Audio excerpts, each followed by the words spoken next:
CJ Kaltenbach here of FantasyCruncher.com, giving you a special Thanksgiving slate preview video. If you haven't already, please subscribe to our YouTube channel, hit that like button, and leave in the comments section, who do you think the highest scoring running back on the Thanksgiving Day slate will be, and you'll get a chance to win a free week of Fantasy Cruncher Pro NFL.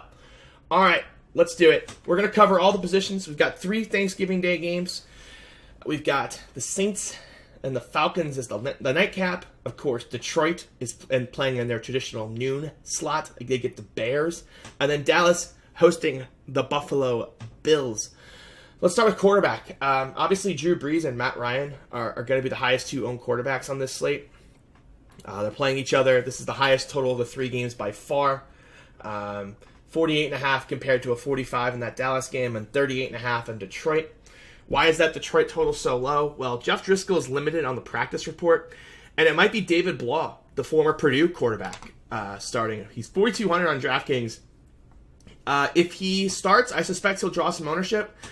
I don't have any personal interest. Bluntly, he's just not that good, and someone else is going to do better. The quarterback salaries are cheap. You can kind of fit in the guys you want to fit in. So I'm not going to need that extra money. Maybe if it was a bigger slate, I would play him at 4,200, but I don't think I'm going to need him. And I think Driscoll will play. But for me, top quarterbacks, Drew Brees, Matt Ryan. I don't mind Dak. They're a pretty solid favorite at home against the Bills. The one thing I do want to note is that Josh Allen has 2 touchdown rushing upside. And he hasn't done it this year yet, other than that one game against Cleveland, which is one of the only games he had no passing touchdowns. But he could go throw for 2 and run for 2 and win the slate. So if you're playing a bunch of teams, wouldn't forget Josh Allen. But he still falls in 4th in the pecking line behind Ryan, Brees, and Prescott. I just want to mention that I think he's got a little more upside than maybe most people think.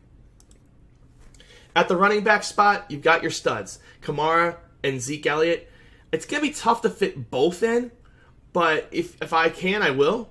If I can't, I'm probably going to go ahead and lean Zeke. Buffalo has been towards the bottom the last month against the run. They're 18th overall in the season, but lately it's been going the wrong direction. So I definitely am in the mind that I'm going to prioritize Zeke over Kamara. They're still giving Latavius Murray a lot of work there in New Orleans. You have to wonder if that's going to stop because they start barely winning these games. They're going to have to get Kamara into playoff mode at some point. But until I see it, I'm probably just going to stay away from Kamara. This next tier is a little bit interesting. David Montgomery draws a great matchup against Detroit. Was super chalk on the main slate a couple weeks ago in this spot and didn't do well. Didn't follow it up last week with a good performance at all, but the Bears were down early and then just got up super fast. They were using Tariq Cohen a lot because they didn't have a ton of tight end pass catchers.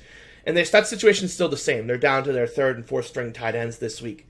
So David Montgomery, he can definitely go get you 22 to 24. But, if he's going to be the highest owned running back, I probably will try to find something else.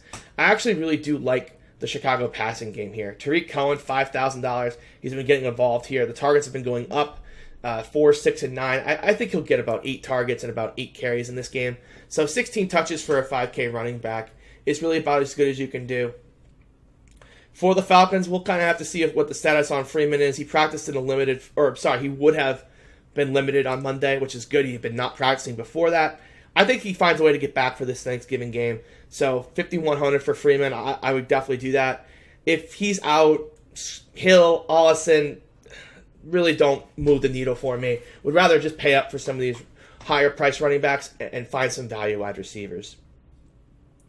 Speaking of those value wide receivers, obviously at the top we've got Michael Thomas. Julio Jones' price is down 7,300. I think he was listed as limited yesterday as well in that injury report. Oh, do not practice. Well, that's interesting. We'll have to see what's going on here. But 7,300 for him is super cheap. Allen Robinson, 6,700. Calvin Ridley's all the way up to 6,600. I would just play Julio over Ridley if both are healthy. I know the matchup versus Marshawn Lattimore, not great for Julio, but Julio's too talented to be 7,300. But as you can see, a lot of these receivers are cheaper this week. I mean, Amari Cooper's 6,000. Kenny Galladay's only 6,100. Gallup's 5,500. So there's a lot of value here in the mid-tier at wide receiver. Taylor Gabriel's an option if he can find a way to play. Anthony Miller is an option. Ted Ginn or Traquan Smith. Traquan Smith caught a touchdown last week. Finally got some targets. I was really high on him this year, and this season just hasn't gone well for him.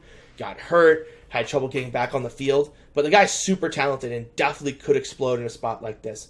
Robert Foster hurt his hamstring. It looked pretty bad at the time, so I would imagine he's out. So John Brown, of course, is still going to be that number one. Cole Beasley's going to be that slot. But I think there's definitely a role here for Isaiah McKenzie.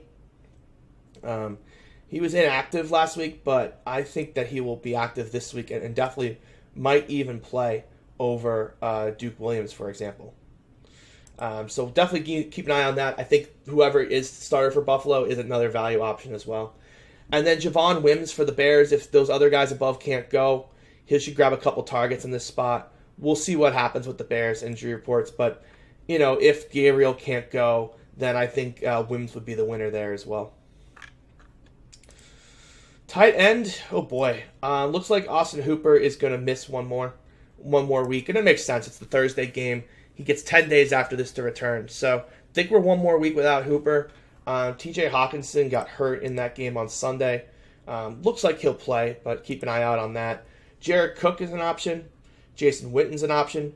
Jaden Graham had caught that one ball early for 53 yards, then only got one more target.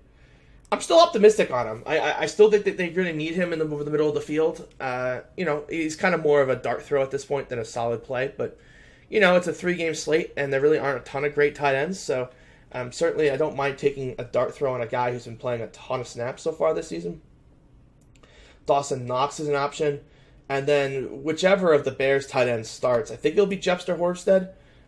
He caught a target in Week 12, but we'll have to see what's going on there. I mean, the Bears already down their first 3 tight ends, so it looks like they're going to be moving to the 4th-string tight end. Hard to imagine he's got a real role, even if he does start, but worth keeping an eye on as kind of the week goes on as we head towards Thanksgiving, whether Jepster Hornstead is worth the start.